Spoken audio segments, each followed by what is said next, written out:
Hello everyone, ये physics का doubt lecture है, doubt video.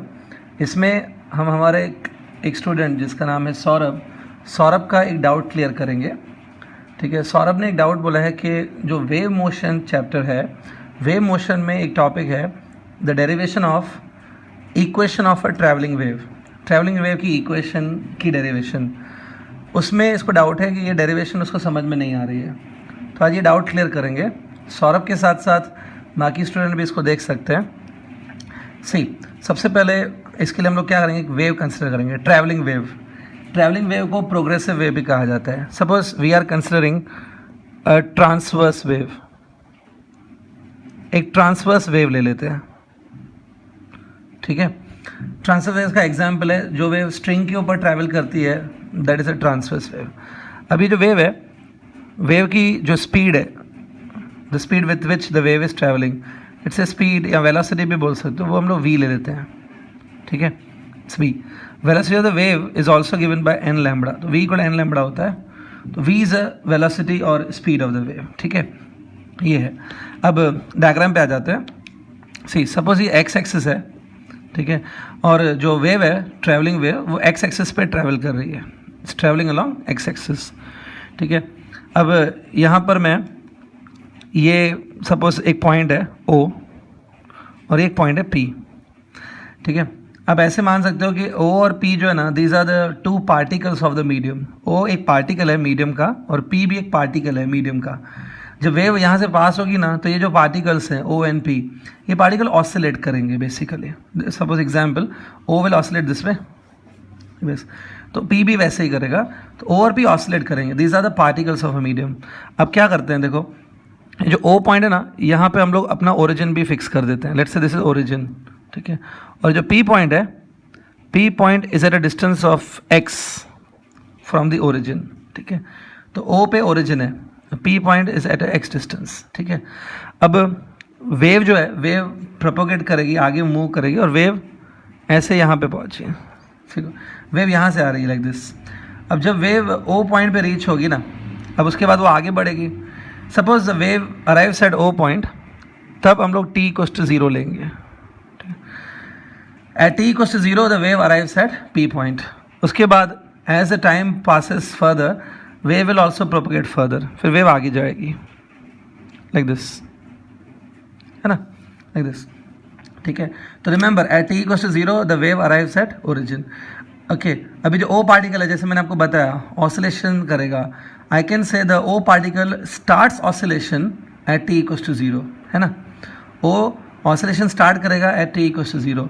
Hence the displacement of this O point during its oscillation, the displacement of O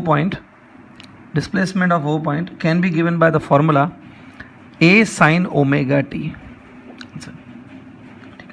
क्योंकि इसने अपना oscillation t को 0 पे स्टार्ट किया है यहाँ से, और ऊपर जाएगा नीचे से। इसका डिस्प्लेसमेंट जो है eight any time t is given by this formula, ठीक है। अब वेव आगे बढ़ेगी, ठीक है। इसमें जो मैंने y लिखा है ना student, y is a disturbance और you can say displacement at O point, है ना। अब देखिए इसमें एक सिंपल लॉजिक है, जो O पॉइंट पे डिस्टर्बेंस है वही आगे ट्रैवल करते करते P पॉइंट पर भी आएगा। The time taken by disturbance to reach from O to P, वो टाइम हम निकाल सकते हैं। O से P तक जो डिस्टेंस ट्रैवल होगा, disturbance will travel a distance of x distance travel करेगा ना, ओके। और कितनी स्पीड से डिस्टर्बेंस आगे बढ़ेगा, v स्पीड से। तो ये है distance covered upon speed, that is time, ठीक है। सो डिस्टर्बेंस जो है उसको O से P तक पहुंचने में x/v टाइम लगेगा, ठीक है। ठीक है, मेक इट क्लियर। तो जो भी डिस्टर्बेंस ओरिजिन पर है, that same disturbance will reach to the P point after x/v seconds. x/v seconds के बाद यहाँ पे पहुँचेगा, ठीक है। तो वापस बोल देता हूँ, क्या मैं ऐसे बोल सकता हूँ that displacement at O at any time t will be same as displacement at P at time t plus x/v। यहाँ से यहाँ पहुँचने में उसको कितना टाइम लगेगा, x/v टाइम लगेगा। तो यहाँ से देखो मैं एक सिंपल फॉर्मूला लिख रहा हूँ।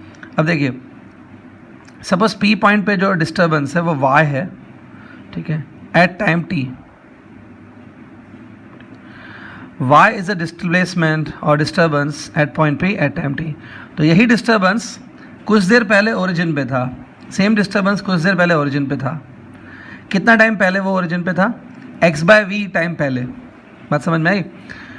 सो अभी इसी चीज़ को मैं ऐसे लिख सकता हूँ, y is a displacement at point p at time t।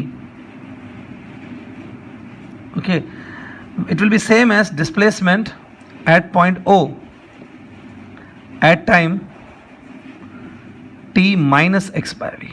ठीक, ये बहुत इंपॉर्टेंट स्टेटमेंट मैंने लिखी है, इसको थोड़ा समझो। y मीन्स डिस्प्लेसमेंट, जो भी डिस्प्लेसमेंट है at point p at time t, वो सेम डिस्प्लेसमेंट ओरिजिन पे होगा, to be same displacement at origin at time t minus x/v। ठीक है, इस पॉइंट को समझो। Now displacement at the origin y at any time t is given by this formula, याद है? ठीक है, ये फॉर्मूला है। तो similarly displacement at the origin at this time, ये टाइम पे जो होगा it will be given by a sin omega t minus x/v। Time मैंने ये पुट किया है, this is a displacement at the origin at time t minus x/v। तो यही है equal to displacement at p at time t। ठीक है, so this is expression for displacement at point p at time t। ठीक है, इसी को अगर थोड़ा आगे सॉल्व करें तो will get y equal to a omega t minus omega x/v, isn't it? तो ये ओमेगा बाय v जो है, ये पूरा कांस्टेंट है।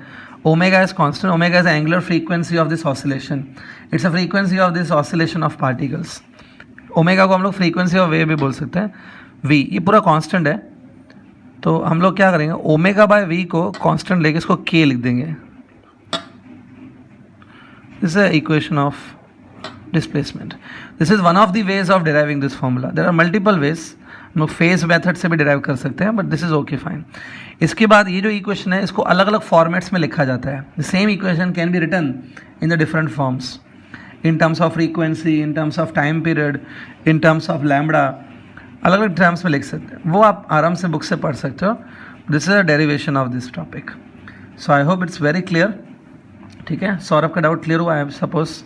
ओके, चलिए नेक्स्ट वीडियो में मिलेंगे।